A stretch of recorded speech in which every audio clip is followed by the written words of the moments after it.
एकनाथ खडसे दिवाळीनंतर भारतीय जनता पार्टीमध्ये पक्ष प्रवेश करू शकतात आणि रोहिणी खडसे यांच्या नावाची ही चर्चा आहे।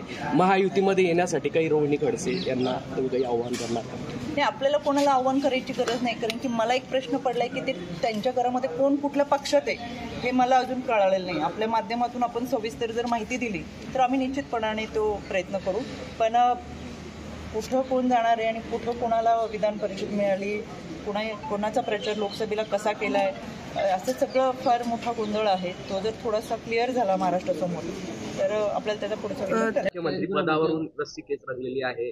गिरीश महाजन म्हणतात की देवेंद्र फडणवीस मुख्यमंत्री होतील, तर अमोल मिटकर यांनी गणपती बाप्पाला साकडं घातलेलं आहे की अजित पवार मुख्यमंत्री व्हावे।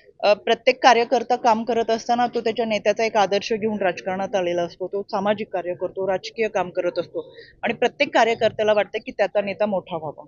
त्याच्यामुळे कार्यकर्ते म्हणून त्यांनी प्रत्येकजण अपेक्षा, गिरीशजी महाजन बोलले तरी ते त्यांच्या नेत्यांबद्दलची त्यांची अपेक्षा आहे ती त्यांनी व्यक्त केली, कारण की त्यांनी कार्यकर्ता म्हणून काम करतात, आम्ही कार्यकर्ते म्हणून काम करतो। आम्हाला वाटतं आदरणीय दादा मुख्यमंत्री झाले पाहिजेत, याच्यामध्ये गैर असं काहीच नाहीये। अपेक्षा असणं किंवा त्या पद्धतीने काम करणं, ती अपेक्षा व्यक्त होणं हा लोकशाहीने दिलेला अधिकार आहे। त्याच्यामुळे त्या पद्धतीने कार्यकर्ते व्यक्त होत असतात। आम्हालाही वाटतं आदरणीय दादा हे राज्याचे मुख्यमंत्री झाले पाहिजेत आणि ती एका कार्यकर्त्याची प्रामाणिक भावना आहे। एबीपी माझा, उघडा डोळे बघा नीट।